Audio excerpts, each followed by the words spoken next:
चलिए बात करते हैं आज इंड AS 38 के बारे में, विच इज इंटेंजिबल एसेट्स। अगर मैं इस स्टैंडर्ड के बारे में ब्रॉडली बात करूं तो ये स्टैंडर्ड बताएगा हमें कि इंटेंजिबल एसेट्स की कैसे अकाउंटिंग करनी है, कैसे उसे रिकॉग्नाइज करना है, किस तरीके से उसे अमोर्टाइज करना है, डी रिकॉग्नाइज करना है। अगर कभी आप रिवैल्यूएशन करना चाहते हैं तो आप कैसे रिवैल्यूएशन करेंगे एंड एट द एंड क्या क्या आपको डिस्क्लोजर्स करने हैं। तो ओवरऑल स्पीकिंग ये स्टैंडर्ड इंटेंजिबल एसेट के बारे में स्टार्टिंग से लेके एंड तक सारी चीजें बताता है। हम क्या क्या पढ़ेंगे, हम इस स्टैंडर्ड की सारी डिटेल्स पढ़ेंगे जो भी स्टैंडर्ड में कवर है, वेदर वो डेफिनेशन हो, चाहे वो स्कोप हो, रिकॉग्निशन एंड मेजरमेंट हो, रिसर्च एंड डेवलपमेंट के खर्चे से रिलेटेड किस तरीके से आपको अकाउंटिंग करनी है, अमोर्टाइजेशन हो, डी रिकॉग्निशन हो, डिस्क्लोजर्स हो, प्लस हम इनके ऊपर कुछ प्रैक्टिकल क्वेश्चंस करेंगे। तो चलिए स्टार्ट करते हैं इस स्टैंडर्ड को। तो सबसे पहला सवाल ये आता है कि इंटेंजिबल एसेट्स होते क्या है। चलो ये है इसका कवरेज। हम इसको पहले थोड़े सिंपल शब्दों में समझने की कोशिश करेंगे। पहले थोड़ा सा याद करते हैं। वैसे तो इंटेंजिबल एसेट्स आप सबको पता है, हम लोग बचपन से पढ़ते आ रहे हैं कि कोई भी एसेट जो टेंजिबल नहीं है, जिसको आप टच नहीं कर सकते, उसे क्या कहते हो, इंटेंजिबल एसेट है। जैसे सॉफ्टवेयर था, टेक्नोलॉजी था, पेटेंट था, गुडविल था। ब्रॉडली स्पीकिंग जो आज तक आप लोगों ने पढ़ा है वही है, कुछ और अलग नहीं है। बट होता मालूम है क्या है, ये डेफिनेशन ना जितनी सीधी दिखती है उतनी सीधी है नहीं। इस डेफिनेशन से बहुत सारे सवाल उठ जाते हैं। जैसे क्या एम्प्लॉय एम्प्लॉयर का जो रिलेशन है, एम्प्लॉयमेंट एग्रीमेंट है, क्या उसको मैं इंटेंजिबल एसेट मान सकता हूँ? क्यों? देखो ना, एम्प्लॉय और एम्प्लॉयर के बीच में जो रिलेशन है that is a intangible relation, work का रिलेशन है। प्लस मेरे लिए एसेट भी है। मेरी ऑर्गेनाइजेशन में मेरे जो एम्प्लॉयज हैं, मतलब मेरे जो साथ के लोग हैं, they are working day in day out to make the things happen, correct? तो क्या उसे मैं इंटेंजिबल एसेट मानूं? क्या मेरे जो कस्टमर्स के साथ रिलेशन है, कस्टमर के साथ रिलेशन है तो कस्टमर मेरे पास ही आएगा, मुझे फायदा होगा क्योंकि मेरा रिलेशन उससे अच्छा है, बॉन्ड अच्छा है, वो हर साल मेरे से चीजें खरीदता है। क्या मैं उसे इंटेंजिबल एसेट मान सकता हूँ? क्या मेरे पास जो कस्टमर का डेटाबेस है, क्या मैं उसे इंटेंजिबल एसेट मान सकता हूँ? क्या एडवर्टाइजमेंट का खर्चा, मान लो IPL में मैं एडवर्टाइजमेंट कर रहा हूँ, मार्केटिंग कर रहा हूँ, जिससे मुझे फायदा होने वाला है, सिंस इंटेंजिबल है, टेंजिबल नहीं है, तो क्या मैं उसे इंटेंजिबल एसेट मान सकता हूँ? तो इस स्टैंडर्ड पे ना मल्टीपल सवाल उठ जाते हैं जब आप डेली लाइफ में, प्रैक्टिकल लाइफ में इसे अप्लाई करते हैं, और जिंदगी इतनी सिंपल नहीं होती। तो अनडाउटली हमें ये तो पता है इंटेंजिबल एसेट क्या है, बट इन सवालों के जवाब ढूंढने के लिए थोड़ा सा इंटेंजिबल एसेट की डेफिनेशन पे चर्चा करते हैं। अब स्टैंडर्ड बोलता है इंटेंजिबल एसेट क्या होता है। स्टैंडर्ड कहता है intangible asset is a identifiable non monetary asset without physical substance. एक लाइन में स्टैंडर्ड ने कंक्लूड कर दिया। क्या कहा? Intangible asset is a identifiable non monetary asset without physical substance. अब इस डेफिनेशन में 3 वर्ड निकल कर आए। क्या? Identifiable, non monetary asset and without physical substance. यही 3 चीजें हुई। चलो अब तीनों पे एक एक करके बात करते हैं। आइडेंटिफाइबल का मतलब क्या होगा? आइडेंटिफाइबल मीन्स जिसको आप सेपरेटली आइडेंटिफाई कर सको, या जो चीज किसी लीगल या कॉन्टेक्चुअल राइट से अराइज होती है। हमने क्या कहा? आइडेंटिफाइबल मीन्स 2 थिंग्स, या तो आप उसे सेपरेटली आइडेंटिफाई कर सकते हो, या वो किसी लीगल या कॉन्टेक्चुअल राइट से अराइज होती है। फॉर एग्जाम्पल, अगर मैं लीगल और कॉन्टेक्चुअल राइट की बात करूं तो आपने कोई ब्रांड नेम खरीदा है, कोई आपने सॉफ्टवेयर खरीदा है, BC मतलब बिजनेस कॉम्बिनेशन में खरीदा है, कोई ट्रेडमार्क खरीदा है, तो what you have a right which is arising from a purchase, from a legal contract. तो कोई भी चीज जो लीगल कॉन्ट्रैक्ट से, लीगल एग्रीमेंट से अराइज हो रही है, that will be considered as identifiable, एक चीज।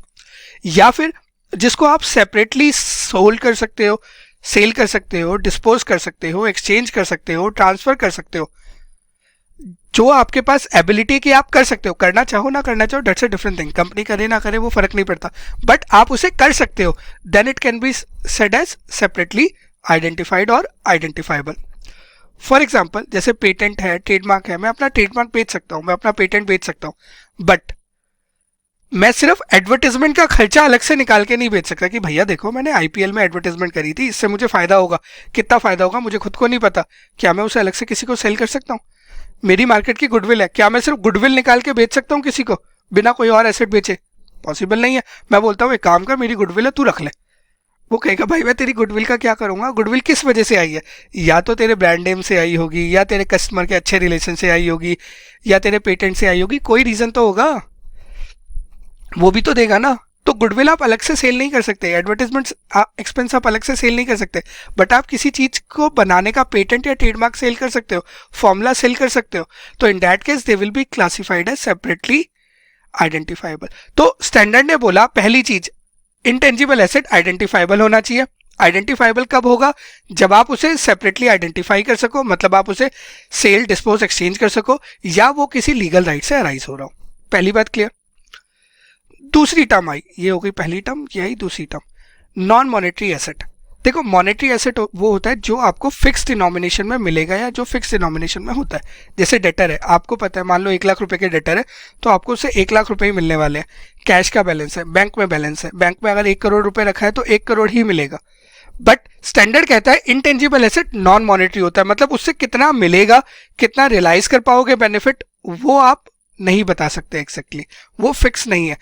तो नॉन मॉनेटरी होना चाहिए। नॉन मॉनेटरी मीन्स जो फिक्स या डिटर्मिनेबल अमाउंट में नहीं होता, जैसे कैश बैंक नहीं हो सकता, डेटर नहीं हो सकता, क्योंकि ये फिक्स अमाउंट में वापस आएंगे। इसके अलावा सबसे इंपॉर्टेंट चीज, नॉन मॉनेटरी एसेट है ना, ये तो नॉन मॉनेटरी हो गया। एसेट क्या होता है?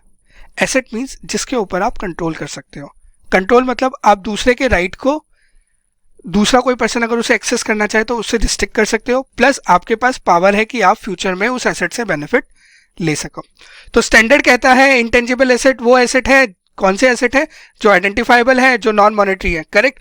एसेट का मतलब जिसको आप दूसरे को यूज करने से रिस्ट्रिक्ट कर सकते हो। मान लो मेरा मोबाइल है, मैं किसी सामने वाले पर्सन को रिस्ट्रिक्ट कर सकता हूँ ना कि भाई मेरा है, मैं यूज करूंगा, तू क्यों यूज कर रहा है, प्लस उससे फायदे मैं ही लूंगा। तो कोई भी चीज, कोई भी एसेट जिसके ऊपर आपका कंट्रोल है वो इंटेंजिबल एसेट की डेफिनेशन में आएगा, अगर वो बाकी फीचर सेटिस्फाई कर देता है तो। कंट्रोल मींस आप उसे रिस्ट्रिक्ट कर पा रहे हो, आप उससे फ्यूचर में बेनिफिट ले सकते हो। कंट्रोल किससे अराइज होता है? जनरली देखो लीगल या कॉन्ट्रेक्चुअल राइट से अराइज होता है। मैं कोई चीज परचेज करता हूं तो मैंने परचेज करी है तो I am the legal owner of it.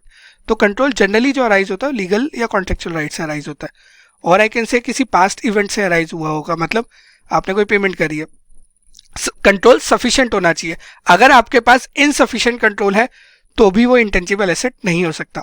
जैसे एम्प्लॉइज है, अब हमने बात करी थी ना एम्प्लॉयर एम्प्लॉय रिलेशनशिप की। अब एम्प्लॉय से अनडाउटली मुझे बेनिफिट हो रहा है, मेरे लिए अच्छा काम कर रहे हैं, बट मेरा उन पर कंट्रोल नहीं है। वो नोटिस पीरियड सर्व करके जा सकते हैं, 2 महीना, 3 महीना, 4 महीना, जो भी नोटिस पीरियड है सर्व करके जा सकते हैं।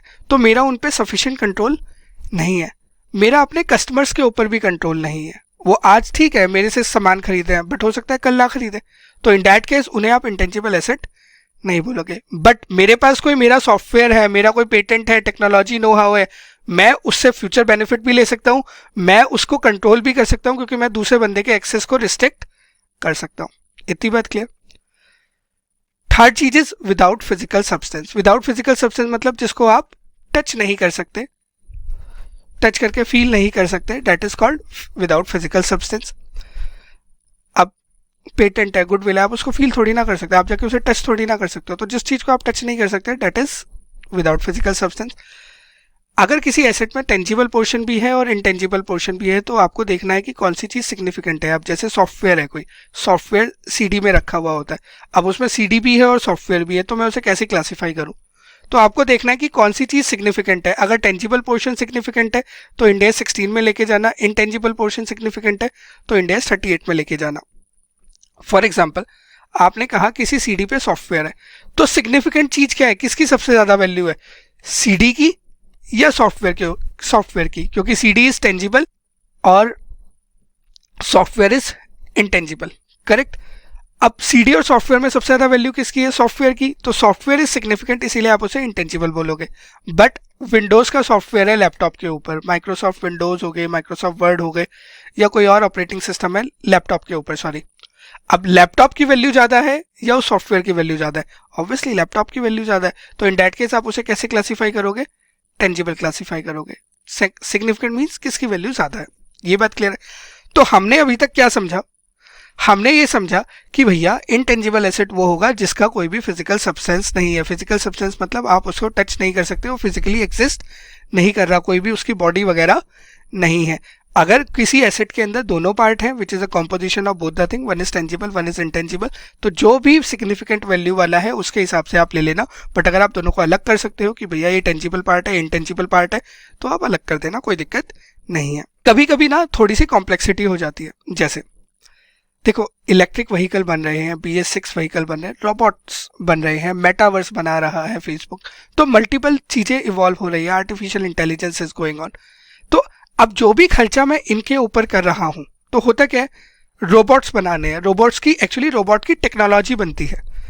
आप टेक्नोलॉजी पे इन्वेस्ट करते हो, टेक्नोलॉजी डेवलप करते हो, उसके बाद आप कुछ रोबोट्स बनाते हो, चेक करते हो क्या टेक्नोलॉजी सही से काम नहीं कर रही है, नहीं कर रही है, करेक्ट। तो जो आपने रोबोट्स बनाए हैं चेक करने के लिए, टेस्टिंग के लिए, तो वो तो टेंजिबल है, और टेक्नोलॉजी इनटेंजिबल है, तो मैं इसे कैसे क्लासीफाई करूं? अब मैंने आपको एक ही लाइन में बोला था कि किसकी वैल्यू ज्यादा है, क्या वो रोबोट की वैल्यू ज्यादा है या जो टेक्नोलॉजी जिसकी मदद से वो रोबोट बन रहा है उसकी वैल्यू ज्यादा है? अनडाउटली उस टेक्नोलॉजी की वैल्यू ज्यादा है, क्योंकि उससे कितने सारे रोबोट बनेंगे आप खुद नहीं जानते। वो तो एक सिंपल रोबोट है, वो तो सिर्फ टेस्टिंग के लिए बना है। तो कभी भी आपने नो हाउ पे, टेक्नोलॉजी पे कुछ खर्चा किया है, उसमें अगर आपने कोई प्रोटोटाइप बनाया है टेस्टिंग के लिए, तो that prototype will not be considered as a tangible item. उस प्रोटोटाइप की कॉस्ट उस टेक्नोलॉजी के नो हाउ में ऐड हो जाएगी और उसको भी इनटेंजिबल आइटम बोला जाएगा। क्यों बोला जाएगा? क्योंकि टेक्नोलॉजी की कॉस्ट बहुत ज्यादा है, वो बहुत सिग्निफिकेंट है। यही हमने यहाँ लिखा है, अगर एंटिटी इस पे कुछ खर्चा कर रही है, ड्यूरिंग प्रोटोटाइप बना रही है, चेक करने के लिए, टेस्टिंग के लिए, तो वो किसके अंदर आएगा? वो इनटेंजिबल एसेट में आएगा, टेंजिबल में नहीं आएगा, क्योंकि इनटेंजिबल इज मोर सिग्निफिकेंट। ठीक है जी। तो चलो, let me just conclude the definition once for you. Intangible asset क्या हुआ? एक ऐसा एसेट जो आइडेंटिफाइबल है, जो नॉन मॉनेटरी है, जिसका कोई फिजिकल सब्सटेंस नहीं है। आइडेंटिफाइबल मीन जिसको आप सेपरेटली आइडेंटिफाई कर सकते हो, मतलब सेपरेटली सेल कर सकते हो, डिस्पोज कर सकते हो, एक्सचेंज कर सकते हो, या जो किसी लीगल या कॉन्ट्रेक्चुअल राइट से अराइज होता है। नॉन मॉनेटरी एसेट मतलब जो नॉन मॉनेटरी है, जो फिक्स डिनोमिनेशन में नहीं मिलेगा, कितना मिलेगा हमें नहीं पता, और उसके ऊपर आपका कंट्रोल है। ये कंडीशन बहुत जरूरी है, याद रखना। एक ये और एक ही कंट्रोल है। कंट्रोल का मतलब आपके पास पावर है उसके फ्यूचर इकोनॉमिक बेनिफिट लेने की, और आप दूसरों के राइट्स को रिस्ट्रिक्ट कर सकते हो। जहां पर ये फीचर सेटिस्फाई हो जाएंगे उसको आप क्या बना दोगे जी? इंटेंजिबल एसेट बना दोगे बुक्स में। और अगर नहीं होंगे तो आप उसे चार्ज ऑफ कर दोगे। फॉर एग्जाम्पल, एडवर्टाइजमेंट का खर्चा, एडवर्टाइजमेंट इज इंटेंजिबल क्योंकि विदाउट फिजिकल सब्सटेंस है, बट सेपरेटली आइडेंटिफाइबल नहीं है, तो आप उसे चार्ज ऑफ करोगे। गुडविल है, आप कुछ गुडविल बनाते हो ओवर द पीरियड, आप ब्रांड नेम बनाते हो, आइडेंटिफाइबल नहीं है। क्यों नहीं है? आप उसको अलग नहीं कर सकते, तो इसलिए आप उसे बुक्स में as a intangible asset recognise नहीं करोगे। बट अगर आपने कोई गुडविल खरीदी है, परचेज करी है, तो in that case it is a identifiable asset. क्यों? क्योंकि आपके पास कोई लीगल या कॉन्ट्रेक्चुअल राइट है। आपने कोई ब्रांड नेम खरीदा है, गुडविल खरीदी है, पेटेंट खरीदा है, ट्रेडमार्क खरीदा है, तो यू हैव अ लीगल और contractual right, then in that case it will be identifiable asset. बात क्लियर है? तो इस डेफिनेशन के ऊपर अभी तक हम लोगों ने डेफिनेशन समझ ली, जितनी चीजें अभी पढ़ी है उसी के ऊपर चलिए कुछ क्वेश्चंस करते हैं। A software company x is developing new software for the telecom industry. It employs 100 engineers trained in that particular discipline who are engaged in the development of software. Company कोई सॉफ्टवेयर बना रही है, उसके लिए उसने 100 engineers को higher किया है. X Limited feels that it has an excellent HR policy and does not expect any of its employees to leave in near future. X Limited कह रहा है कि मेरी HR पॉलिसी बहुत अच्छी है और ये जो 100 लोग मैंने हायर किए छोड़ के नहीं जाएंगे. It wants to recognize these set of engineer as human resource asset in the form of intangible asset. H Limited कह रहा है कि ये जो 100 एम्प्लॉइज है ना, जो मैंने हायर किए हैं, मैं इनको एज एन इंटेंजिबल एसेट दिखाना चाहता हूँ. तो क्या मैं दिखा सकता हूँ? तो चलो एक काम करते हैं, डेफिनेशन पे चलते हैं. डेफिनेशन देखते हैं. पहली चीज, मैंने आपको दो चीजें बोली थी, आप इन दो चीजों के बेसिस पे ऑलमोस्ट सारे क्वेश्चन सॉल्व कर सकते हो. कंट्रोल, क्या आपका कंट्रोल है? क्या आप उस पर्सन को रोक सकते हो कि अगर वो कल की डेट में जाना चाहे तो जा सकता है? मना कर पाओगे? नहीं कर पाऊंगा, चाहे 2 महीने 3 महीने के बाद छोड़ के चला जाए. That means I do not have a right to control it. That means मैं उसे रिस्ट्रिक्ट नहीं कर पा रहा. कोई दूसरा पर्सन चाहे तो मेरे एम्प्लॉय को लेके जा सकता है. करेक्ट. जब मेरा कंट्रोल ही नहीं है तो क्या वो इंटेंजिबल एसेट होगा? मैं बोलूंगा जी नहीं होगा. करेक्ट. तो ये इंटेंजिबल एसेट नहीं होगा. आगे देखो. X Limited has acquired a telecom license from government to operate mobile telephony in 2 states. कोई गवर्नमेंट का लाइसेंस मिला है ताकि आप टेलीकॉम इंडस्ट्री में टेलीफोन ऑपरेट कर सको. Can the cost of acquisition be capitalise as intangible asset? तो जो भी आपने लाइसेंस की कॉस्ट दी है, क्या वो इंटेंजिबल एसेट होगा? चलो देख लेते हैं. लाइसेंस है, एक्वायर किया है गवर्नमेंट से, परचेज किया है, करेक्ट। पहली चीज देखो, क्या आइडेंटिफाइबल है? बिल्कुल है, क्योंकि आपके पास लीगल राइट है, कॉन्टेक्चुअल राइट है, क्यों? आपने खरीदा है। नेक्स्ट चीज, क्या नॉन मॉनेटरी एसेट है? हाँ जी, नॉन मॉनेटरी है, क्योंकि उससे कितना बेनिफिट होगा मुझे पता नहीं। कंट्रोल, लाइसेंस मेरे पास है, मैं रिस्ट्रिक्ट कर सकता हूँ किसी और को, मेरे पास है, मैं ही उसे यूज करूंगा, मैं ही टेलीफोन इंडस्ट्री लगा सकता हूँ, मेरे को उससे फायदे होंगे। तो कंट्रोल भी है, और फिजिकल सब्सटेंस तो होता ही नहीं लाइसेंस का। तो in that case licence will be a intangible asset. Yes, आगे बढ़ते हैं। An entity places advertisement in newspaper, newspaper की एडवर्टाइजमेंट है, आगे मैं नहीं पढ़ रहा, आप खुद पढ़ लीजिएगा। क्या एडवर्टाइजमेंट को मैं इंटेंजिबल एसेट मान सकता हूं? नहीं मान सकता। क्यों नहीं मान सकता? क्योंकि वो सेपरेटली आइडेंटिफाइबल नहीं है। ठीक है जी, एक क्वेश्चन और देखिए। ABC private limited recruited a player as per the terms of the contract. The player is prohibited from playing for any other country for coming 5 years and have to end the employment with the company and cannot leave the entity without mutual consent. भाई साहब, entity ने किसी person को higher किया, contract ऐसा है कि भाई तू 5 साल तक छोड़ के नहीं जा सकता, 5 साल तक तेरे ऊपर मेरा कंट्रोल है, I can restrict you from doing any other thing, यही तो लिखा है। He is prohibited from playing for any other country, for any other entity, वो किसी और के लिए नहीं खेल सकता, प्रोहिबिटेड है, बिल्कुल प्रोहिबिशन है।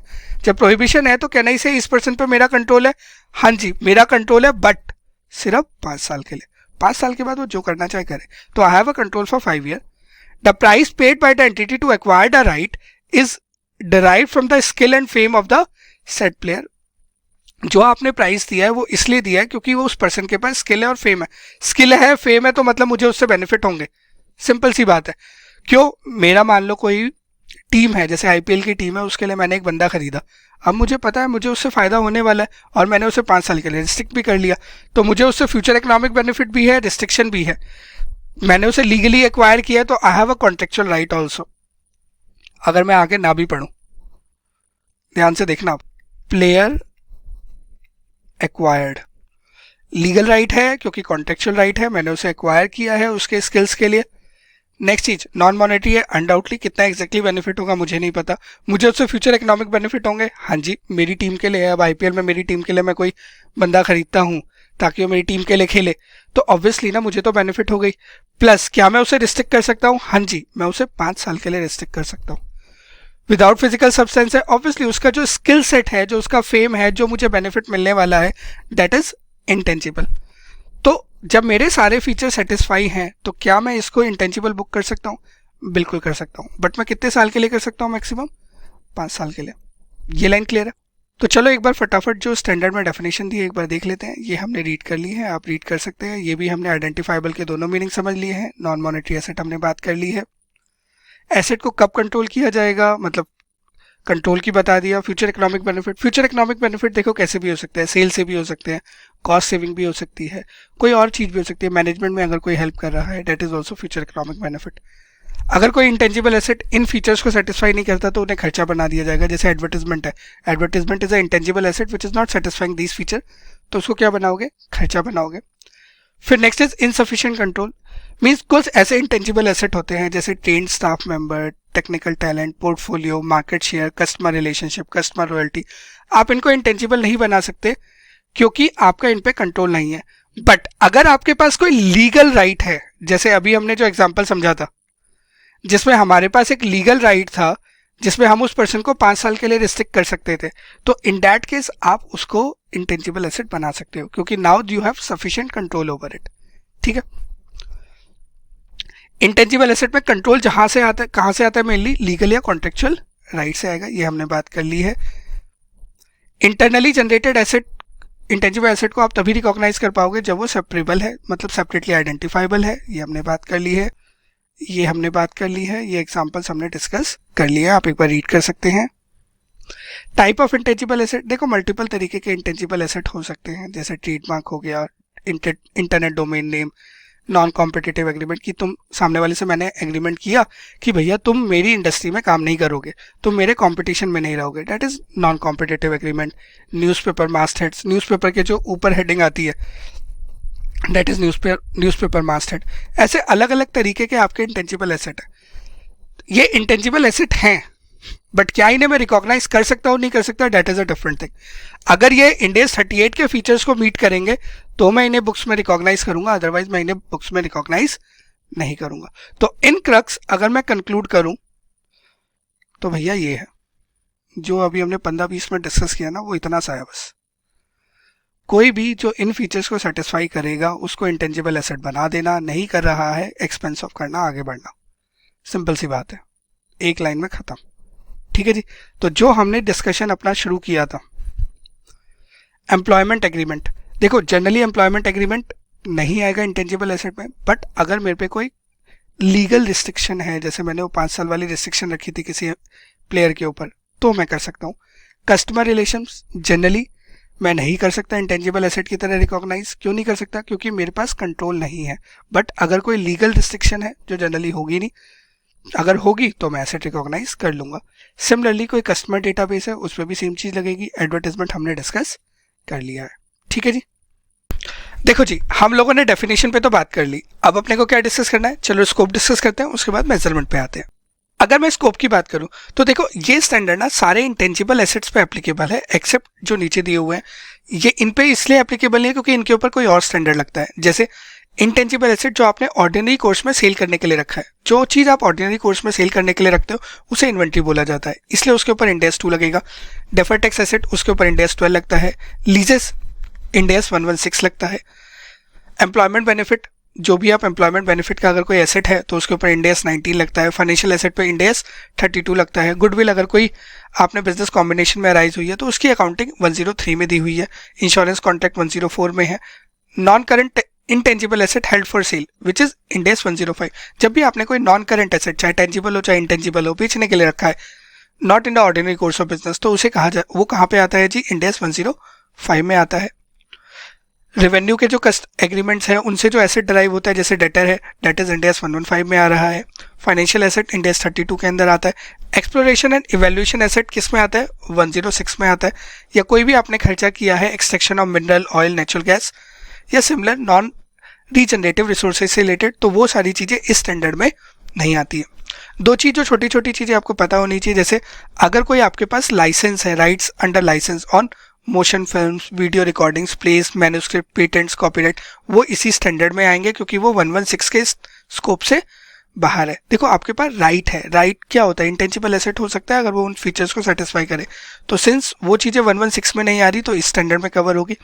इसके अलावा हमने बोला था ये दोनों पॉइंट, जैसे एक्सट्रैक्टिव इंडस्ट्री और इंश्योरेंस, अगर उनके पास कोई अदर इंटेंजिबल एसेट है जैसे कंप्यूटर सॉफ्टवेयर वगैरह, तो उसके ऊपर लगेगा ये। ठीक है जी। बट अगर कोई इंटेंजिबल एक्सप्लोरेशन या इवेल्यूएशन का एसेट है तो उस पर नहीं लगेगा, या मिनरल ऑयल या एक्सट्रैक्शन पे आपने कोई इंटेंजिबल एसेट बनाया है तो उस पर नहीं लगेगा। बट अगर वो कोई कंप्यूटर सॉफ्टवेयर या अदर टेक्नोलॉजी यूज कर रहे हैं तो उसके ऊपर लगेगा। चलिए बात करते हैं अब रिकॉग्निशन से रिलेटेड। हमें ये तो समझ आ गया कि इंटेंजिबल एसेट होते क्या है। अब क्वेश्चन ये आता है कि हमें उन्हें बुक्स में रिकॉर्ड कब करना है। पहला क्वेश्चन आएगा रिकॉर्ड कब करना है, तो दूसरा क्वेश्चन साथ साथ आएगा किस अमाउंट पे रिकॉर्ड करना है। तो अब हम इन दोनों चीज़ों के ऊपर चर्चा करेंगे कि कब रिकॉर्ड करेंगे और किस अमाउंट पे रिकॉर्ड करेंगे। तो इसके लिए ना मैं आपको फिर वही बोलूँगा, इंड एस 16 पीपीई एक बार देख लेना, उसके बाद ही इस वीडियो को देखना, क्योंकि जो प्रोविजंस आपने वहाँ पढ़े मोटे मोटे सारे यहाँ मिलेंगे, सिमिलर ही मिलेंगे। देखो इंटेंजिबल एसेट कब रिकॉग्नाइज करेंगे, जैसे पीपी कब रिकॉग्नाइज करते थे, जब हमें पता है कि हमें उस एसेट से फ्यूचर में फ़ायदा होगा और हम कॉस्ट को रिलायबली मेजर कर सकते हैं। जब ये दोनों कंडीशन पूरी हो जाएंगी तब हम किसी भी इंटेंजिबल एसेट को रिकॉग्नाइज करेंगे। मान लीजिए कोई सॉफ्टवेयर है या कोई टेक्नोलॉजी है, जब हमें लगेगा कि हाँ इस टेक्नोलॉजी से हमें फ़ायदा होने वाला है फ्यूचर में, प्लस हम इसके कॉस्ट को मेजर कर सकते हैं, तभी हम उस टेक्नोलॉजी को अपने अकाउंट्स में रिकॉर्ड करेंगे। When it comes to future economic benefit ना, तो देखो टेंजिबल एसेट के केस में ना चीज़ें थोड़ी सी ज़्यादा क्लियर होती है, but when it comes to intangible asset थोड़ी सी अनसर्टेनिटी रहती है। जैसे आप इलेक्ट्रॉनिक व्हीकल की टेक्नोलॉजी बना रहे हो, आप BS6 व्हीकल की आपने टेक्नोलॉजी बनाई, आज तो दिखता है कि हाँ ये व्हीकल सक्सेसफुल होंगे हिंदुस्तान में, बट आज से 10 साल पहले लगता है आपको कि कोई सोच सकता था इतना? तो आपके पास ना स्ट्रॉन्ग एविडेंस होना चाहिए कि हाँ जी आपको इनसे फ्यूचर बेनिफिट होंगे। यही स्टैंडर्ड कहता है कि probability of future economic benefit to be considered on reasonable and supportable assumption with greater weight being given to external evidence. As an auditor, as an accountant, आपको बहुत स्ट्रांगली चेक करना पड़ेगा based on the evidences, और external evidences से मतलब जो company के बाहर है उनसे, मार्केट के जो भी एविडेंसेस हैं उनसे चेक करना पड़ेगा कि क्या फ्यूचर इकोनॉमिक बेनिफिट मिलेंगे या नहीं मिलेंगे। तो इस स्लाइड को कंक्लूड करते हैं। रिकॉग्निशन कब करना है? दो छोटी छोटी चीजें, एक जिस दिन मुझे फ्यूचर इकोनॉमिक बेनिफिट मिलेगा, दूसरी जब मुझे उसकी कॉस्ट रिलायबल हो जाएगी। जब ये दोनों चीजें साथ में होगी मैं रिकॉग्नाइज कर दूंगा। नेक्स्ट चीज, अब रिकॉग्निशन तो मेरे भाई आपने समझ ली, अब किस वैल्यू पे रिकॉग्नाइज करूं? हमने ही कहा था रिकॉग्निशन आ गया, किस वैल्यू पे करना है? तो स्टैंडर्ड बहुत सिंपल कहता है, जब भी आप फर्स्ट टाइम रिकॉग्नाइज करेंगे तो आप किस पे रिकॉग्नाइज करेंगे जी? कॉस्ट के ऊपर रिकॉग्नाइज करेंगे, करेक्ट। अब इंटेंजिबल कैसे आ सकता है थोड़ा सोचो, फिर उसके अकॉर्डिंग कॉस्ट को डिस्कस करते हैं। आप परचेज कर सकते हो, परचेज या तो सिर्फ इंटेंजिबल परचेज कर लिया, जैसे सॉफ्टवेयर परचेज कर लिया, या बिजनेस कॉम्बिनेशन में आपको कोई इंटेंजिबल एसेट मिल गया, जैसे ब्रांड नेम मिल गया। आपने एसेट को एक्सचेंज में खरीदा, एक एसेट के बदले दूसरा एसेट। आपने एसेट को खुद बनाया, सेल्फ जनरेट किया, जैसे टेक्नोलॉजी आप खुद बना सकते हो, फिर बाद में उसका पेटेंट करा सकते हो। या आपको कोई इंटेंजिबल एसेट गवर्नमेंट ग्रांट में मिला है, गवर्नमेंट ने आपको कोई टेक्नोलॉजी दी या सॉफ्टवेयर दिया काम करने के लिए। तो इन तरीकों से आपका इंटेंजिबल पिक्चर में आ सकता है। अब हम समझेंगे कि हर एक के केस में कॉस्ट को आप कैसे निकालोगे, क्योंकि इनिशियल मेजरमेंट किस पे होगा? कॉस्ट पे। सब्सिक्वेंट मेजरमेंट वही कॉस्ट मॉडल और रिवैल्यूएशन मॉडल दोनों अवेलेबल है, बट इनिशियल मेजरमेंट किस पे है? कॉस्ट पे। अगर आपने एसेट को खरीदा है तो कॉस्ट क्या होगी? सिंपल है, जैसे हमने इंड AS 16 में पढ़ा था, क्या कॉस्ट में परचेज प्राइस आएगा, अगर कोई टैक्सेस पे किए हैं, इंपोर्ट ड्यूटीज पे करिए जो नॉन रिफंडेबल है वो आएंगी, कोई भी डायरेक्टली एट्रीब्यूटेबल एक्सपेंस है, डायरेक्टली एट्रीब्यूटेबल एक्सपेंस मींस कोई भी खर्चा जो एसेट को रेडी टू यूज बनाने के लिए जरूरी है वो आएगा। इसके अलावा कभी भी अगर डेफर्ड पेमेंट पे है, मतलब आपने डेफर्ड क्रेडिट पे एसेट खरीदा है जिसकी वजह से आपने पेमेंट ज़्यादा दी है, तो स्टैंडर्ड कहता है आप कैश प्राइस पे अकाउंटिंग करोगे। मतलब फॉर एग्जाम्पल, आप किसी एसेट के लिए आज पेमेंट करते तो 1 लाख रुपए पेमेंट करते हैं, बट आप कह रहे हो नहीं मैं तो 1 साल के बाद पेमेंट करूंगा, तो सामने वाला पर्सन कहता है ठीक है भाई 1,20,000 रुपए दे दे। तो जो 20,000 रुपए ज़्यादा दिए हैं आपने, वो इसलिए नहीं दिए कि एसेट की वैल्यू है, वो इसलिए दिए क्योंकि आपने डेफर्ड पेमेंट बेसिस पे लिया है, आपने 1 साल के बाद पेमेंट करी है। तो स्टैंडर्ड कहता है जब भी ऐसी सिचुएशन होगी तो आप किस पे रिकॉग्नाइज करोगे? आप कैश प्राइस पे, मतलब 1 लाख रुपए पे रिकॉग्नाइज करोगे। थोड़ी बहुत सिमिलैरिटी नहीं नजर आ रही जो हम लोगों ने टेंजिबल एसेट में पढ़ा था? ट्रस्ट में मोटा मोटा सेम ही है। तो वहाँ पे इसीलिए हमने आपको जब वो पढ़ाया था तो हमने बहुत स्पेसिफिकली फोकस करके सारी चीज़ कराई थी, क्योंकि हमें पता है एक बार वहाँ हो जाएगी तो यहाँ पे इतनी प्रॉब्लम नहीं आएगी। Any difference between deferred payment और कैश पेमेंट, कैश प्राइस को कहाँ लेके जाओगे जी? उसे इंटरेस्ट मानोगे, ठीक है। कॉस्ट में क्या क्या नहीं आता? वही चीज़ जो पहले डिस्कस करी थी इंड AS 16 में। कभी भी कोई नया प्रोडक्ट इंट्रोड्यूस कर रहे हो या सर्विस इंट्रोड्यूस कर रहे हो तो उसको इंट्रोड्यूस करने की कॉस्ट नहीं आएगी। कोई नया बिजनेस ओपन कर रहे हो तो बिजनेस ओपन करने के लिए आप मान लो आप शाहरुख खान को बुला रहे हो कहीं पे कि जी हमने नई टेक्नोलॉजी निकाली है, हम लोगों को दिखाना चाहते हैं, आप आइए यहाँ पे फंक्शन में अटेंड कीजिए। आप जो खर्चा दोगे वो अलाउड नहीं है, एडमिनिस्ट्रेटिव ओवरहेड नहीं आएंगे, जनरल ओवरहेड नहीं आएंगे। अगर आप एसेट को एक जगह से दूसरी जगह लगा रहे हो तो उसका जो खर्चा है वो नहीं आएगा। इनिशियल ऑपरेटिंग लॉस अगर कुछ हुए हैं, और कॉस्ट एक बार एसेट आपका रेडी टू यूज हो गया, उसके बाद जो भी खर्चा हुआ है उनमें से कुछ भी नहीं आएगा। चलो क्वेश्चन देख लेते हैं। एक्स लिमिटेड ने परचेज किया एक फाइनेंस सॉफ्टवेयर जिसका लिस्ट प्राइस है 30 लाख रुपए and paid 50,000 towards purchase tax which is non refundable. Non refundable है तो 30 लाख का परचेज प्राइस है, 50,000 का परचेज टैक्स है। इसके अलावा entity was granted a trade discount of 5% on the initial price। Entity को 5% का ट्रेड डिस्काउंट मिला है। हमें पता है कि ट्रेड डिस्काउंट माइनस करना पड़ता है, कैश डिस्काउंट माइनस नहीं करना पड़ता, क्योंकि ट्रेड डिस्काउंट हमें सामान खरीदने पर मिलता है, करेक्ट। तो सिंस मैंने एसेट खरीदा इसलिए मुझे 5% का ट्रेड डिस्काउंट मिल गया। कंपनी ने 7 लाख रुपए इनकर किए toward customisation for its intended purpose. Can I say this is directly attributable cost 7 lakh रुपए की। डायरेक्टली एट्रीब्यूटेबल कॉस्ट क्या होती है? जो भी एसेट को रेडी टू यूज बनाने का खर्चा होता है, that is called directly attributable cost, correct. तो 7 लाख रुपए आपने खर्च किए ताकि आप एसेट को रेडी टू यूज बना सको। इसके अलावा इन्होंने 5 साल का मेंटेनेंस कॉन्ट्रैक्ट लिया है 2 लाख रुपए का। देखो मेंटेनेंस कॉन्ट्रैक्ट ना इनिशियल कॉस्ट नहीं होती, मेंटेनेंस कॉन्ट्रैक्ट होता है ओवर द पीरियड आप एसेट को कैसे मेंटेन करोगे, तो वो कभी भी कॉस्ट का पार्ट नहीं होता। तो कहने ही से लास्ट लाइन बोल रही है कि आपको इंटेंजिबल की कॉस्ट बतानी है, तो ये आपकी इंटेंजिबल की कॉस्ट आ जाएगी। देख लीजिए एक बार, आपने ट्रेड डिस्काउंट माइनस किया, रिफंडेबल टैक्सेस ऐड कर दिए, कस्टमाइजेशन कॉस्ट ऐड कर दी, ये आपके एसेट की कॉस्ट आ गई।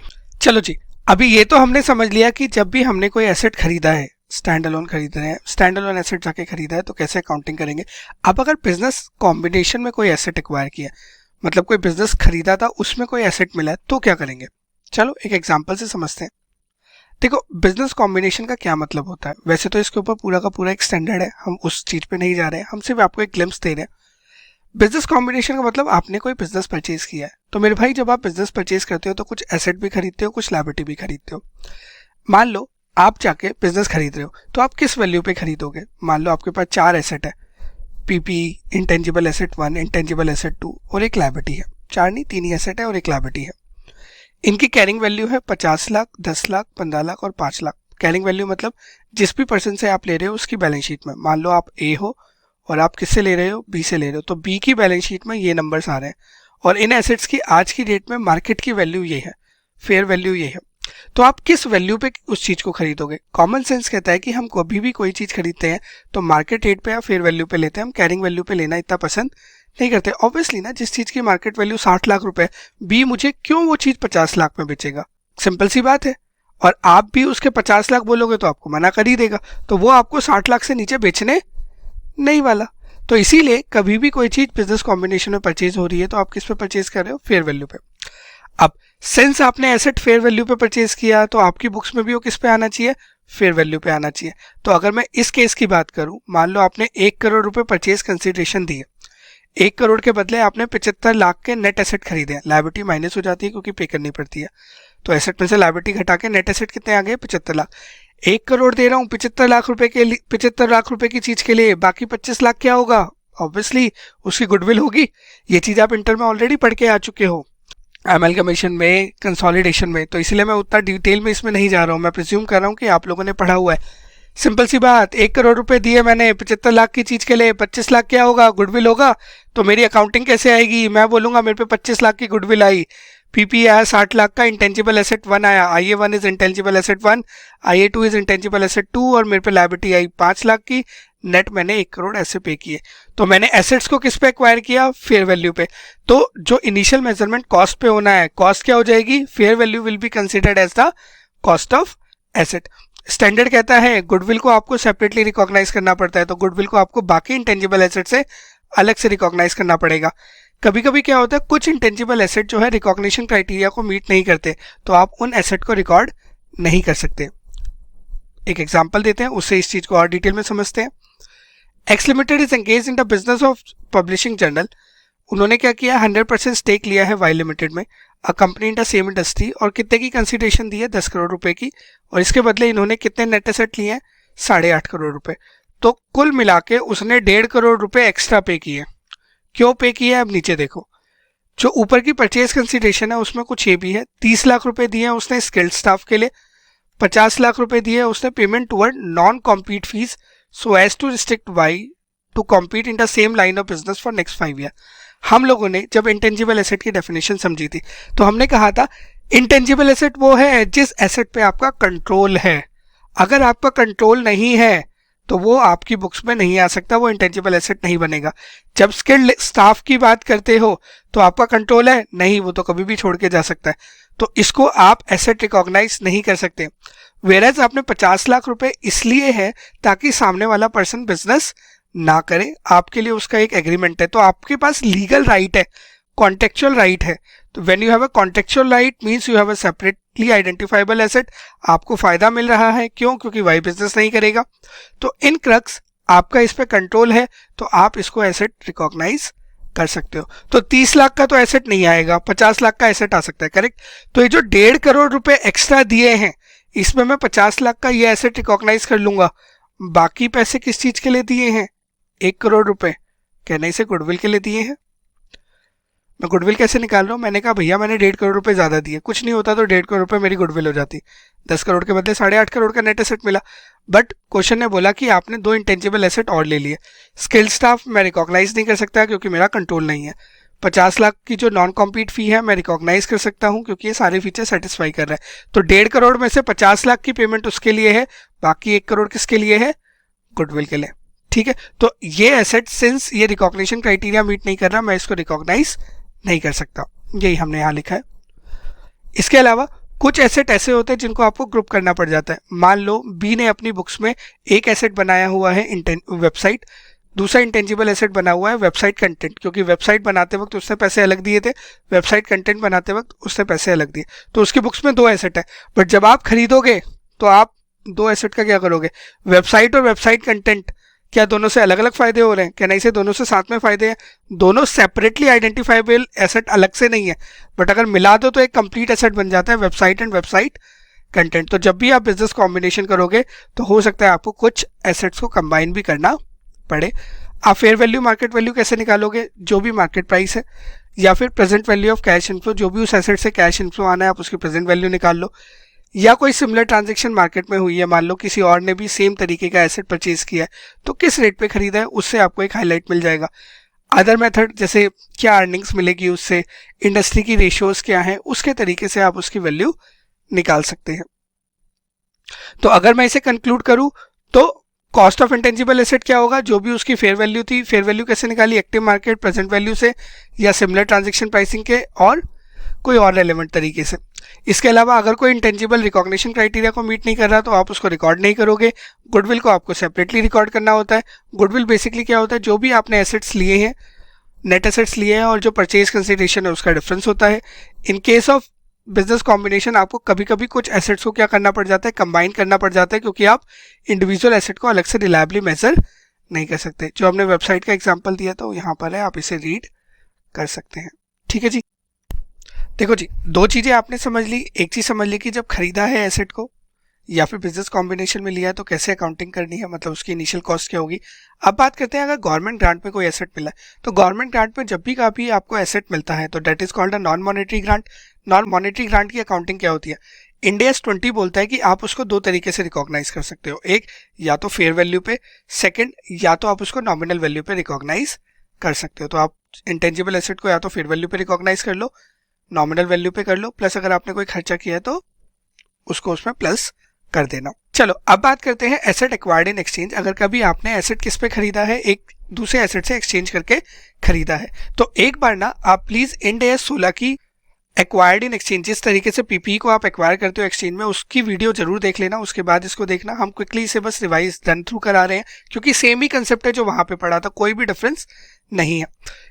क्विकली रिवाइज करा रहा हूं। जब भी आपने कोई एक एसेट देके दूसरा एसेट खरीदा है तो स्टैंडर्ड क्या कहता है, याद करो, आपको कॉस्ट लेना होगा, मतलब कॉस्ट पे रिकॉर्ड करना है। Cost will be equal to क्या, fair value of asset given up. जो आपने एसेट दिया है पहले उसकी वैल्यू लेना, अगर एसेट दिया है उसकी वैल्यू अवेलेबल नहीं है तो किसकी वैल्यू लेना, जो आपने एसेट रिसीव किया है उसकी फेयर वैल्यू लेना।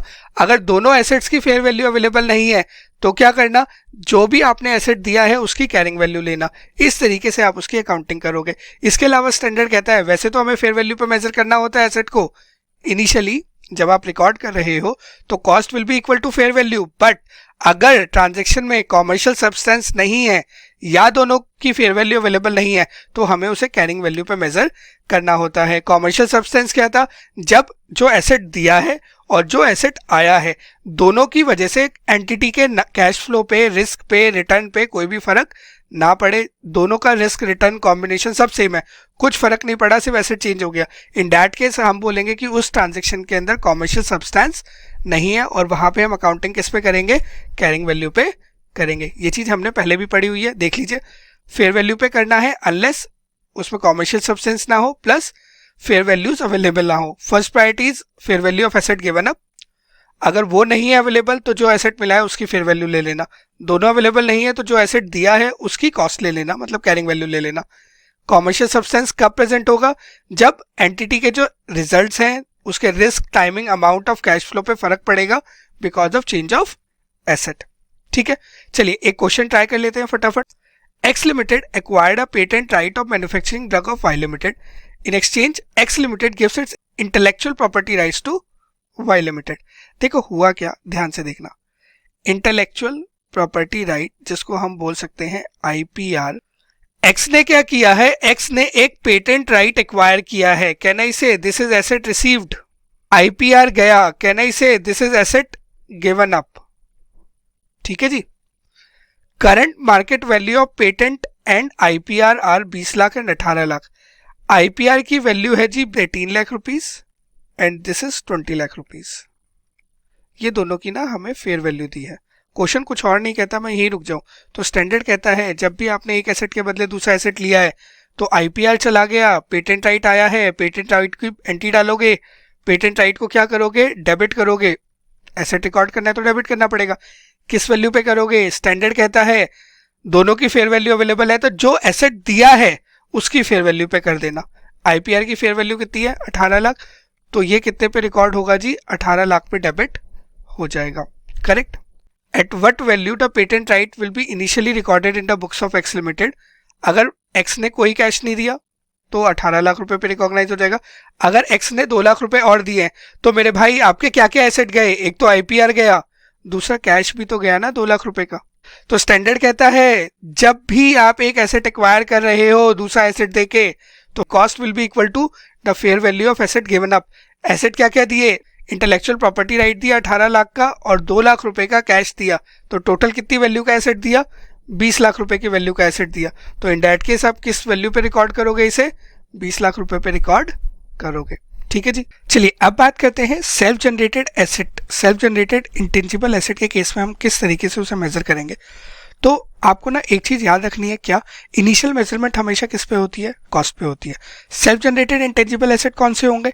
जो एसेट आपने इंटरनली बनाए हैं, कंपनी के इंटरनल डिपार्टमेंट ने बनाए, कोई R&D का डिपार्टमेंट होगा उसने बनाए, जो कंपनी खुद बना रही है उसे कहा जाएगा जी self generated internal intangible asset. जैसे आप टेक्नोलॉजी बना सकते हो, आप मेडिसिन का फॉर्मूला बना सकते हो, आप सॉफ्टवेयर बना सकते हो। स्टैंडर्ड कहता है जो भी इनिशियल मेजरमेंट होगी वो कॉस्ट पे होगी। कॉस्ट का मतलब क्या है? जो भी आपने खर्चा किया है उस एसेट को रेडी टू यूज करने का। खर्चे में क्या क्या आएगा? जो मटेरियल लगाया है, लेबर लगाया है, कोई और एक्सपेंस लगाए हैं, कोई रिलेटेबल ओवरहेड है। जैसे अगर आप मान लो टेक्नोलॉजी बना रहे हो ट्रक से रिलेटेड, तो आपने ट्रक्स की टेस्टिंग करी होगी, व्हीकल्स को रन किए होंगे, पेट्रोल लगाया होगा। या फिर आपने मेडिसिन बना रहे हो तो मेडिसिन बनाने के लिए आपने कोई I can say power consume करी होगी, क्योंकि मेडिसिन बना रहे हो तो फैक्ट्री के एसेट्स लगाए होंगे, पावर कंज्यूम करी होगी, तो वो आ गया। क्या क्या चीज़ें कॉस्ट में नहीं आती? एबनॉर्मल लॉस नहीं आते, एबनॉर्मल एडमिन ओवरहेड्स नहीं आते, सेलिंग ओवरहेड्स नहीं आते, डिस्ट्रीब्यूशन ओवरहेड्स नहीं आते, स्टार्टअप कॉस्ट, जैसे आप कोई नई फैसिलिटी बना रहे हो तो उसकी ओपनिंग के लिए जो खर्चा किया है, कोई प्रोडक्ट लॉन्च कर रहे हो तो उसके एडवर्टीजमेंट पे कोई खर्चा किया है, आप जब कंपनी बना रहे हो तो उसके इनिशिएशन पे कोई खर्चा किया है। तो इस तरीके के खर्चे, जैसे ट्रेनिंग के खर्चे हो गए, ये सारी चीज़ें आपके खर्चे में नहीं आएगी। तो बेसिकली जो खर्चा आपके एसेट को बनाने के लिए ज़रूरी है, जो आपने पढ़ा था ना एक टर्म डायरेक्टली एट्रीब्यूटेबल कॉस्ट, सिर्फ वही आएगी और कुछ नहीं आएगा। जो सेल्फ जनरेटेड एसेट है, जैसे गुडविल हो गया, ब्रांड नेम हो गया, मास्टहेड्स हो गया। मास्टहेड जैसे न्यूज़पेपर होता है तो न्यूज़पेपर के जो ऊपर टॉप में लिखा होता है ना, जहाँ पे न्यूज़पेपर कंपनी का नाम लिखा होता है और मल्टीपल अदर चीज़ें होती है, दैट इज मास्टहेड्स। तो हर कंपनी का, हर न्यूज़पेपर का अपना अलग डिज़ाइन होता है। तो गुडविल हो गया, ब्रांड नेम, मास्टहेड जो खुद आपने जनरेट की है, ओवर द पीरियड जनरेट हुए, ओवर द पीरियड जो आपका नाम बना है, तो स्टैंडर्ड कहता है आप उसको रिकॉग्नाइज नहीं कर सकते। क्यों नहीं कर सकते? क्योंकि वो आइडेंटिफाइबल एसेट नहीं है। आप अलग से नहीं बता सकते कि उसकी वैल्यू कितनी है, आप उसकी कॉस्ट को मेजर नहीं कर सकते, आप अलग से नहीं बता सकते कि उससे आपको फ्यूचर इकोनॉमिक बेनिफिट कितने होंगे, एफईबी कितना होगा। फॉर एग्जांपल आप बोलते हो आपकी गुडविल है मार्केट में, आपका ब्रांड नेम है मार्केट में, तो गुडविल से कितना रेवेन्यू आ रहा है, कितना फायदा आ रहा है, ब्रांड नेम से कितना फायदा आ रहा है, आप अलग से आइडेंटिफाई नहीं कर सकते। इसीलिए आप इनको सेपरेटली रिकॉग्नाइज नहीं कर सकते। एक चीज को गांठ बांध लेना, जैसे गुडविल हो गया, ब्रांड नेम हो गया, आप बुक्स में तभी रिकॉग्नाइज करोगे जब आपने इन चीजों को परचेज किया है। अगर आपने खुद जनरेट करी है तो ये बुक्स में नहीं आएंगी। तो देखो बेसिक चीज तो हमें समझ आ गई कि सेल्फ जनरेटेड एसेट के केस में कॉस्ट कैसे निकालनी है, कॉस्ट में क्या आता है। अब यहाँ पर ना एक बहुत इंपॉर्टेंट कंसेप्ट आता है जिसका नाम है जी रिसर्च एंड डेवलपमेंट एक्सपेंस। होता क्या है, जब आप कोई चीज़ बना रहे होते हो, कोई इंटेंजिबल बना रहे होते हो, जैसे कोई मेडिसिन का फॉर्मूला बना रहे हो, कोई टेक्नोलॉजी बनाने लग रहे हो, कोई सॉफ्टवेयर बना रहे हो, तो ऐसा नहीं होता कि आप पहले दिन से सारी चीज़ें ठीक करोगे। तो स्टैंडर्ड कहता है आप जो उस चीज़ को बना रहे हो आप उसको दो हिस्सों में बांटो। एक बोलो जी रिसर्च फेज। रिसर्च फेज वो फेज जहाँ पे आप नॉलेज दे रहे थे बनाने की, आप पढ़ रहे थे, आप देख रहे थे कि क्या चीज़ ठीक रहेगी जिसको हमें बनाना चाहिए। फॉर एग्जाम्पल जब कोविड आया था, इनिशियल टाइम था, तो कौन सी मेडिसिन बनानी है, क्या फॉर्मूला यूज़ करना है, किस तरीके का कॉम्पोजिशन यूज़ करना है, साइंटिस्ट लग गए थे उसके ऊपर रिसर्च करने के लिए। तो डेट अमाउंट जहाँ पे आपको नॉलेज मिल रही है ताकि आप कुछ चीज़ डेवलप कर सको, उसे कहा जाएगा जी रिसर्च का खर्चा। और P&L कहता है कोई भी जो रिसर्च का खर्चा होगा आपको कहाँ लेके जाना है, P&L में चार्ज ऑफ करना है। मैं फिर बोल रहा हूँ, रिसर्च मीन्स वो फेज जहाँ पर आप क्या करते हो, नॉलेज गेन करते हो ताकि आप कोई चीज़ आगे बना सको। अभी आपने नॉलेज गेन करी है, जैसे मेडिसिन के केस में हमने बोला अभी आपने फॉर्मूला बनाने का सोचा है कि हाँ हम ऐसे फॉर्मूला बना सकते हैं, इस तरीके का कॉम्पोजिशन ठीक रहेगा, दैट इज रिसर्च फेज। जब आप उसको डेवलप करना शुरू करते हो, when you started applying that knowledge, उस फेज को कहा जाता है जी डेवलपमेंट फेज। तो this is called cut off date और you can say recognition date. इससे पहले जो भी था वो रिसर्च था, इसके बाद जो भी है वो डेवलपमेंट है। करेक्ट। स्टैंडर्ड कहता है जो भी डेवलपमेंट का खर्चा है वो आप कैपिटलाइज करोगे। डेवलपमेंट बीट्स कॉमर्शियल प्रोडक्शन से पहले और रिसर्च के बाद। यहाँ पे रिसर्च खत्म हुई, यहाँ से कॉमर्शियल प्रोडक्शन शुरू होगा। इसके जो बीच का फेज है इसे कहा जाएगा जी, ये जो फेज है इसे कहा जाएगा डेवलपमेंट फेज। रिसर्च का अगर मैं एग्जांपल लूँ, जैसे अगर मैं बात करूँ कोविड के टाइम पे वैक्सीन्स का, तो एक बार जब फॉर्मूला फाइनल हो गया तो मेडिसिन बनानी शुरू हुई। अभी कॉमर्शियली प्रोडक्शन के लिए, मतलब लोगों को बेचने के लिए नहीं हुई, अभी बना रहे हैं, देख रहे हैं कि वो ठीक बनेगी नहीं बनेगी। आप उसकी टेस्टिंग शुरू हुई एनिमल्स पे, ह्यूमंस पे। एक बार कंफर्टेबल रिजल्ट आए तो फिर गवर्नमेंट से अप्रूवल लिया गया कि हाँ जी हम प्रोडक्शन शुरू करें। तो एक बार अप्रूवल आया उसके बाद प्रोडक्शन शुरू हुआ।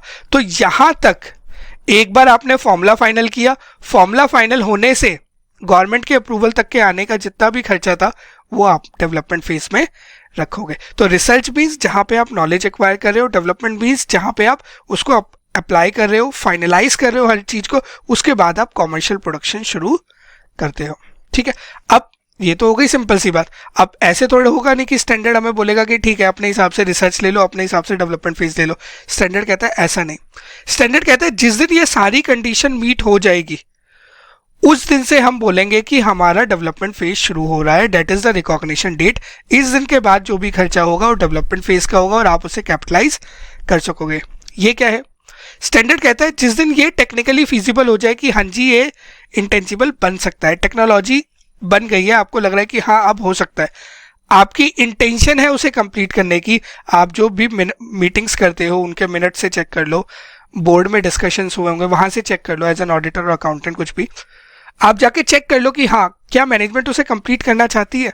देखो क्या मैनेजमेंट के पास एबिलिटी है इसको सब इंटेंजिबल एसेट को बनाने की, क्या मैनेजमेंट को इससे फ्यूचर इकोनॉमिक बेनिफिट होंगे, क्या मैनेजमेंट कॉस्ट को मेजर कर सकती है, क्या मैनेजमेंट के पास इनफ पैसे अवेलेबल है कि इसको पूरा कर सके, इस प्रोजेक्ट को पूरा करके इंटेंजिबल डेवलप कर सके।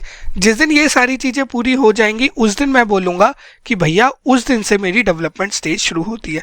अगर एक भी चीज़ मिसिंग है, जैसे मान लो मैनेजमेंट की इंटेंशन है कंप्लीट करने की, एबिलिटी भी है, फ्यूचर में फ़ायदा भी होगा, कॉस्ट भी मेजरेबल है, बजट भी अवेलेबल है, बट टेक्निकली फीजिबल नहीं है, टेक्नोलॉजी अभी इतनी इवॉल्व नहीं हुई है कि वो चीज़ बन सके, तो आप cut off date, recognition date नहीं लोगे।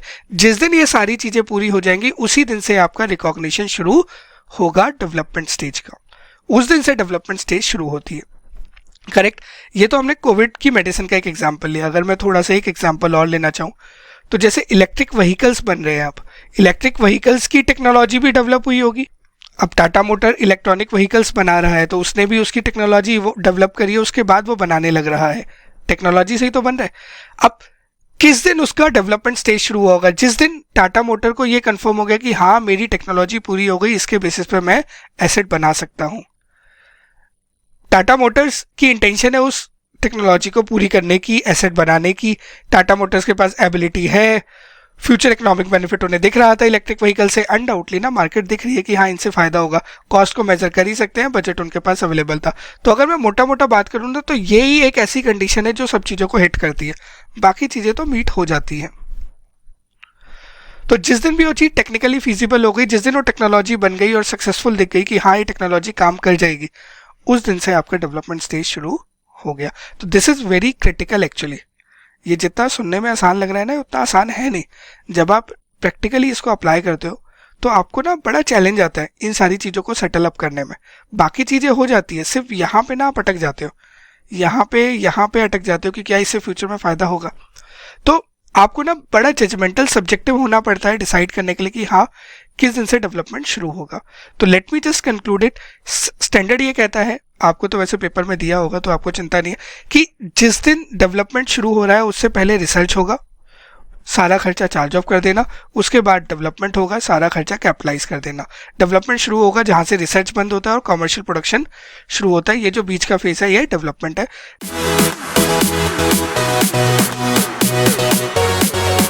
डेवलपमेंट के लिए ये सारी कंडीशन पूरी होनी जरूरी है, कोई भी नहीं मीट हुई तो डेवलपमेंट शुरू नहीं होगा।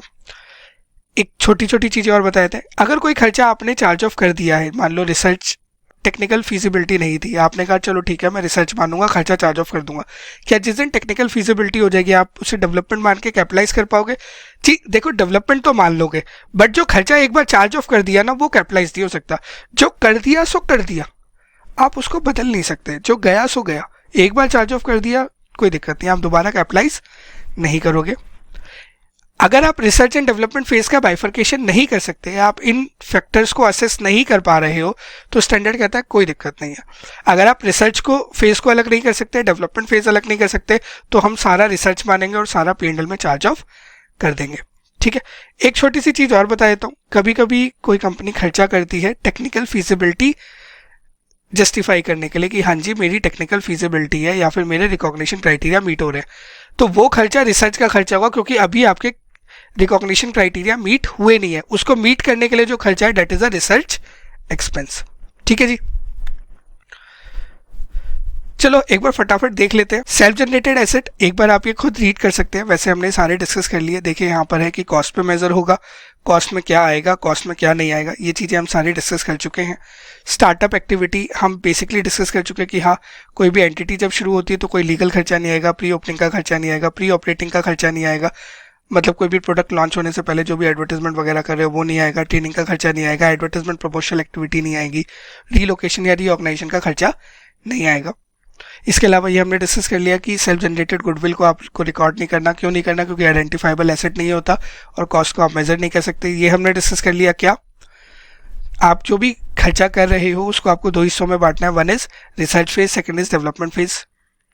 रिसर्च फेज क्या होता है? जहाँ पे नॉलेज मिलती है। डेवलपमेंट फेज जहाँ पे आप उसे अप्लाई करते हो। नॉलेज किस तरीके की हो सकती है कि आप न्यू नॉलेज ले रहे हो, जैसे आप कोई नया प्रोडक्ट बनाना चाहते हो, मटेरियल बनाना चाहते हो, फॉर्मुलेशन बनाना चाहते हो, डिज़ाइन बनाना चाहते हो। डेवलपमेंट बेसिकली क्या है? जो आपने यहाँ पे फाइनलाइज किया है उसके बेसिस पे आप प्रोडक्ट बना रहे हो और टेस्ट कर रहे हो कि आप सही है या नहीं है, उसमें छोटे मोटे जो चेंजेस करने हो कर रहे हो। This is before commercial production और यूज़।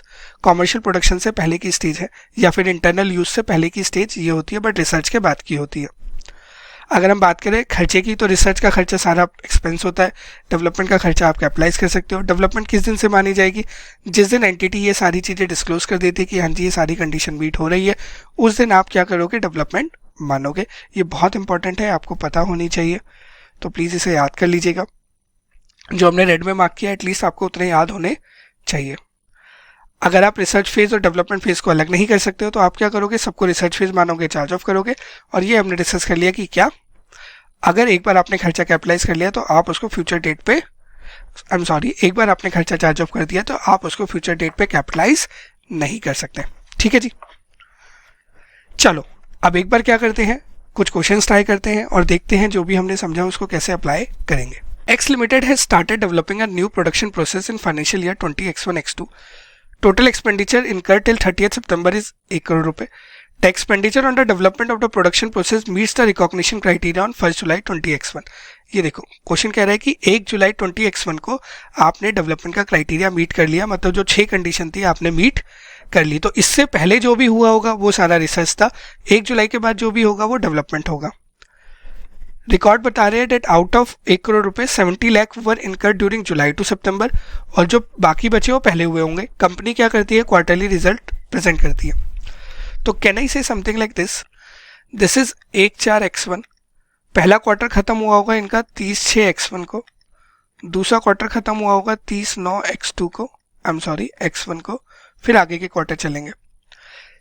स्टैंडर्ड कह रहा है, क्वेश्चन कह रहा है यहाँ से यहाँ तक आपने कितना खर्चा किया है जी, 1 करोड़ रुपए खर्च किया, जिसमें से 1 जुलाई मतलब 30 जून से लेके यहाँ तक का जो खर्चा है वो 70 लाख रुपए है, यहाँ तक का जो खर्चा है वो 30 लाख रुपए है।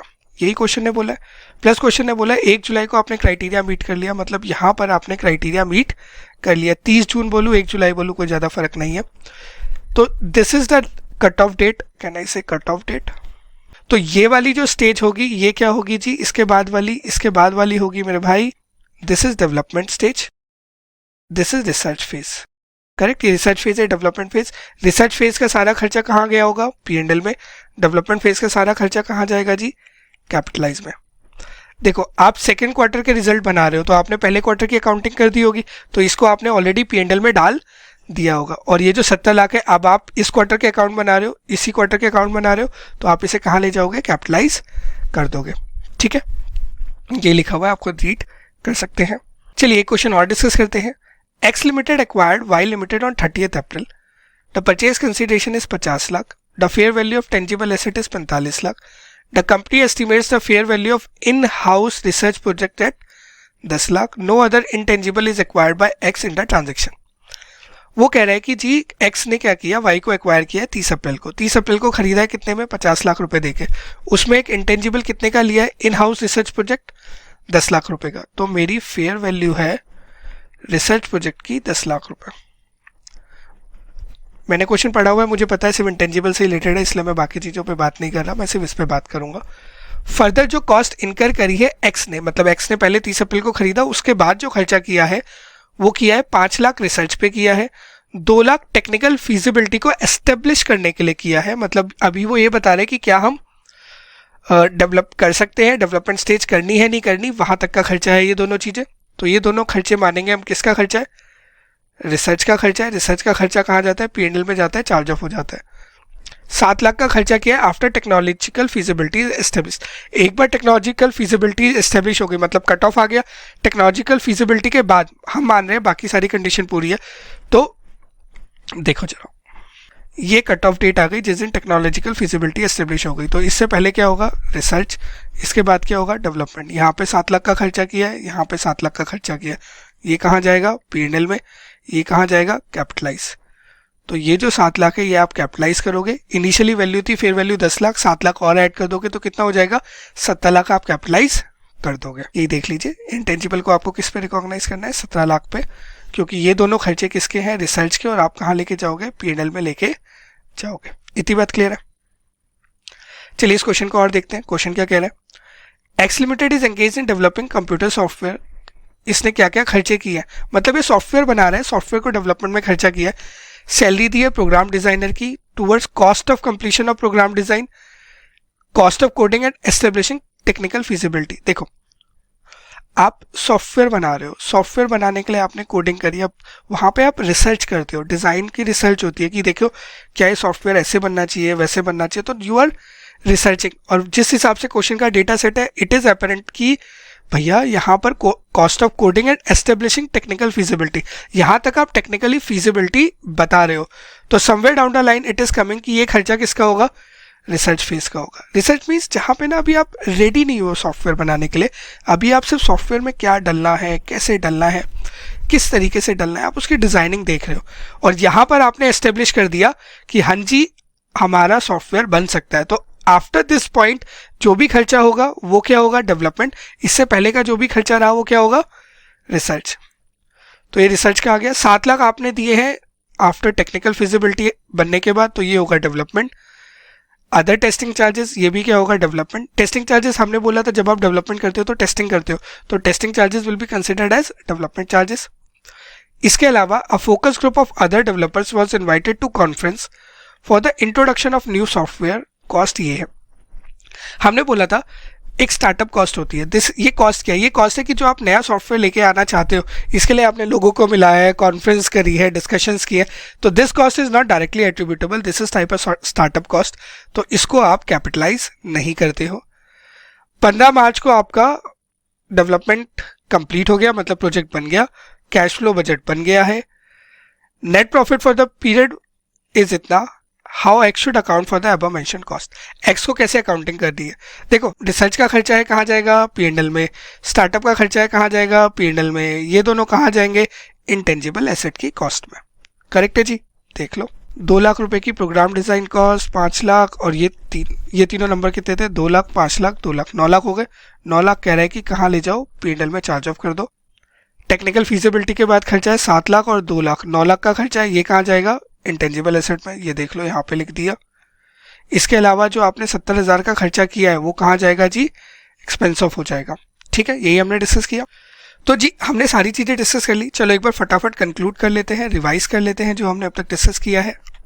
देखो हमने कहा सेल्फ जनरेटेड इंटेंजिबल एसेट कौन सा होगा, जो आप इंटरनली बना रहे हो, इसकी मेजरमेंट कैसे होगी, initial measurement will be at cost, cost क्या होगी, जितना भी खर्चा किया है, खर्चे में क्या आएगा, ये आएगा, और क्या नहीं आएगा, ये चीज़ें नहीं आएगी। गुडविल, ब्रांड नेम, मास्टर्ड अगर इंटरनली बनाया है, जनरेट हुआ है, तो आप रिकॉग्नाइज नहीं करोगे, परचेज किया तभी बुक्स में आएगा। इसके अलावा स्टैंडर्ड ने बोला आपको जो भी आप इंटेंजिबल एसेट पे खर्चा कर रहे हो 2 हिस्सों में बांट देना, 1 is research phase, 1 is development phase.